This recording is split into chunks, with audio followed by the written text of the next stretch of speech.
அதிகாரம் 25. எருசலேமின் வீழ்ச்சி.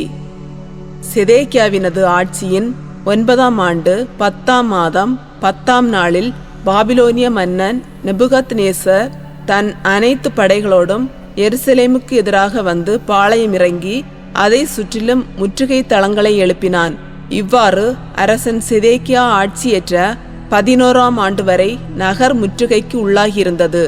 அவ்வாண்டு 4ஆம் மாதம் 9ஆம் நாள் நகரில் பஞ்சம் கடுமையாயிற்று.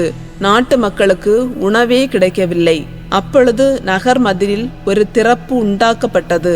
அரசனும் போர் வீரர் அனைவரும் அரச பூங்காவின் 2 மதில்களுக்கிடையே அமைந்த வாயில் வழியாக அராபாவை நோக்கி இரவில் ஓடினர். கல்தேயரோ நகரை சுற்றி முற்றுகையிட்ட வண்ணம் இருந்தனர். கல்தேய படையினர் அரசனை பின்தொடர்ந்து சென்று எரிகோ சமவெளியில் அவனை பிடித்தனர். அவனது படை முழுவதும் அவனை விட்டு சிதறியோடிற்று. அவர்கள் அரசனை பிடித்து ரிப்லாவில் தங்கியிருந்த பாபிலோனிய மன்னனிடம் கொண்டு சென்றார்கள்.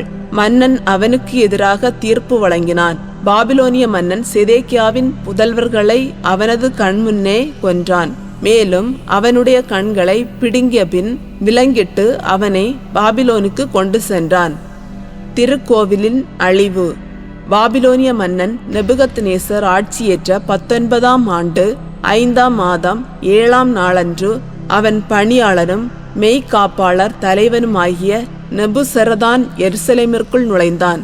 அவன் ஆண்டவரின் இல்லத்தையும் அரசனது அரண்மனையையும் எருசலேமில் இருந்த எல்லா வீடுகளையும் தீக்கிரையாக்கினான். பெரிய வீடுகளையெல்லாம் தீயிட்டு கொளுத்தினான்.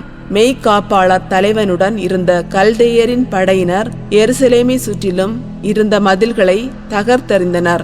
மெய்காப்பாளர் தலைவன் நெபுசரதான் நகரில் எஞ்சியிருந்த மக்களையும் பாபிலோனிய மன்னனிடம் சரணடைந்திருந்தவர்களையும் விடப்பட்டிருந்த கைவினைஞரோடு சேர்த்து நாடு கடத்தினான். மெய்காப்பாளர் தலைவன் திராட்சை தோட்டங்களையும் வயல்களையும் கவனிக்கும் பொருட்டு நாட்டின் ஏழையர் சிலரை அங்கேயே விட்டு வைத்தான்.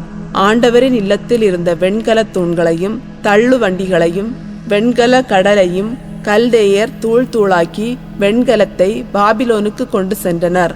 சாம்பல் சட்டிகள், அள்ளு கருவிகள், அணைப்பான்கள், தூப கலசங்கள், திருப்பணிக்கு பயன்படுத்தப்படும் வெண்கல பாத்திரங்கள் ஆகிய எல்லாவற்றையும் அவர்கள் கொண்டு போனார்கள். மேலும் வெள்ளியாலான நெருப்பு சட்டிகளையும் பலி கிண்ணங்களையும் மெய்காப்பாளர் தலைவன் எடுத்து சென்றான். சாலமோன் ஆண்டவரின் இல்லத்திற்கென்று செய்திருந்த 2 தூண்கள், வெண்கல கடல், தள்ளு வண்டிகள் ஆகியவற்றின் வெண்கலம் நிறுத்துமாளாது.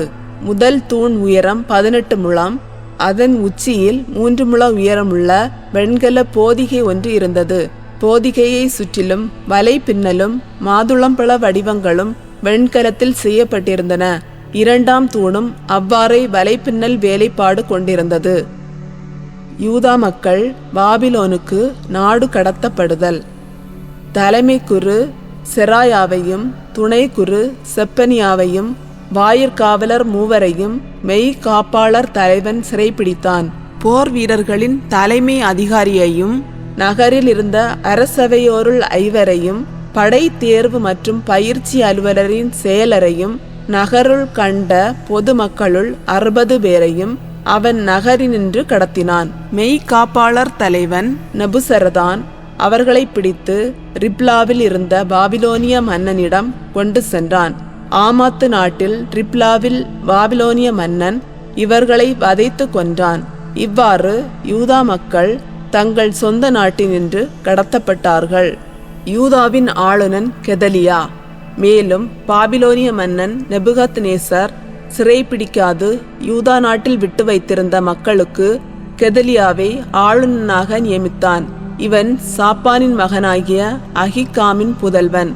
பாபிலோனிய மன்னன் கெதலியாவை ஆளுநனாக நியமித்த செய்தியை படைத்தலைவர்கள் எல்லாரும் அவர்களோடு இருந்த வீரர்களும் கேள்விப்பட்டார்கள்.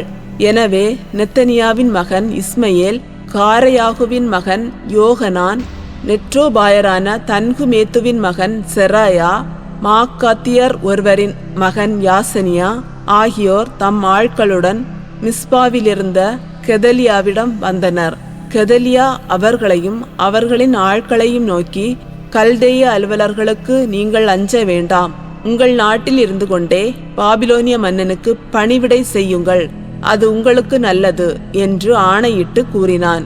7ஆம் மாதத்தில் அரச குலத்தை சார்ந்த எலிசாமாவின் புதல்வனான நெத்தனியாவின் மகன் இஸ்மயேல் 10 ஆட்களுடன் வந்து கெதலியாவையும் அவனுடன் மிஸ்பாவிலிருந்த யூதரையும் கல்தேயரையும் தாக்கி கொன்றான்.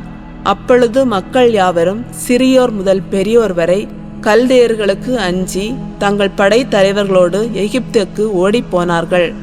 யோயாக்கினின் விடுதலை. யூதா அரசன் யோயாக்கினுடைய அடிமைத்தனத்தின் 37ஆம் ஆண்டு 12ஆம் மாதம் 27ஆம் நாளன்று, அதாவது பாபிலோனிய மன்னன் எவில்மெரோதாக்கு ஆட்சியேற்ற ஆண்டில், அவன் யூதா அரசன் யோயாக்கினை தலைநிமிரச் செய்து சிறை நின்று விடுவித்தான்.